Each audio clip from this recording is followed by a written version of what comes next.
जय हिंद एवरीवन। आज की क्लास में हम लोग टाइम एंड वर्क के कुछ नए टॉपिक पे बात करेंगे और हम लोग उस टॉपिक को अच्छे तरीके से सीखेंगे और इजी तरीके से क्वेश्चन को सॉल्व करेंगे। चलिए फ्रेंड, क्वेश्चन को हम लोग देखते हैं और सॉल्व करते हैं। तो दोस्तों यहाँ पे क्वेश्चन 1 में क्या है, कह रहे कि ए किसी काम को 10 दिनों में, बी किसी काम को 20 दिनों में कर सकता है। दोनों मिलकर काम शुरू करते हैं, परंतु समाप्त होने से पहले करें परंतु काम समाप्त होने से 5 दिन पहले ये काम को छोड़ देता है। तो काम कितने दिनों में समाप्त हो जाएगा? तो देखिए इस क्वेश्चन में ध्यान रखिए किसने काम छोड़ा और कौन काम लगातार कर रहा है। तो यहाँ पर हमारा ए काम छोड़ रहा है तो बी लगातार काम को कर रहा है।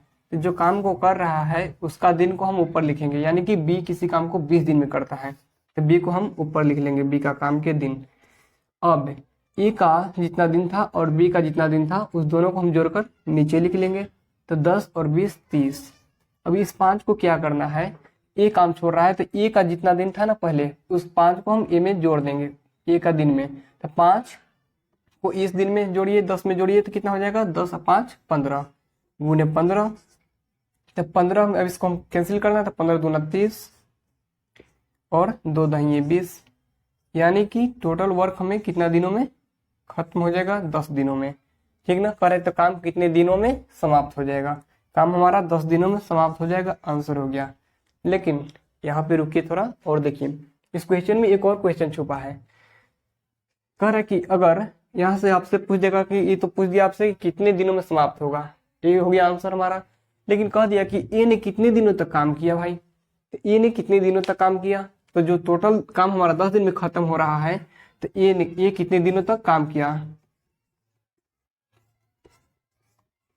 दिनों तक किया,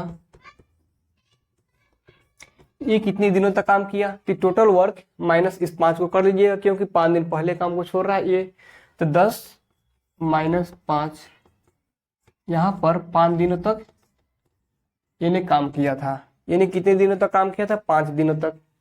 तो आप लोगों को समझ में आया होगा ये बात। चलिए नेक्स्ट क्वेश्चन को हम लोग देखते हैं।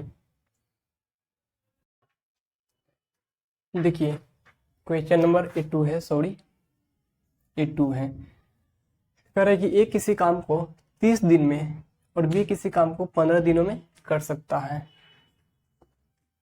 दोनों काम साथ साथ 5 दिनों तो करते हैं, उसके बाद बी काम छोड़ देता है। तो शेष काम कितने दिनों में समाप्त होगा? आपसे पूछा है कि शेष काम कितने दिनों में समाप्त होगा। तो इससे पहले तो हमें पूरा काम निकालना पड़ेगा। तो पहले पूरा काम निकाल लीजिए, कितने दिनों में समाप्त होगा। तो पूरा काम करने के लिए क्या करेंगे, यहाँ पर किसने काम छोड़ा है, बी ने काम को छोड़ा है, ए काम कर रहा है। तो जो काम कर रहा है उसका दिन को हम ऊपर लिखते हैं, उसको हम ऊपर लिखते हैं। जो काम छोड़ रहा है उसका दिन को हम नीचे लिखते हैं। अब यहाँ पर किसने काम छोड़ रहा है, बी ने छोड़ रहा है। तो बी के दिन में से 5 को घटा लीजिए, बी के दिन में से 5 को घटाने पर कितना आएगा हमारा, 10 आ जाएगा। बी के दिन में से काम को घटाने पर 5 दिन को घटाने पर 10 आ गया। अब इसको कैंसिल करिएगा तो कितना हो जाएगा, 15 दूना 30 और 10 दूना 20, यानी कि कितना दिन हो गया, 20 दिन में पूरा काम होगा, 20 दिन में पूरा काम हो जाएगा।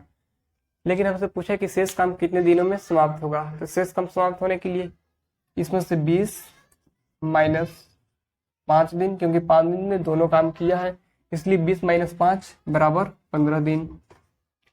15 दिनों में शेष काम, 15 दिनों में शेष काम समाप्त हो जाएगा। तो दोस्तों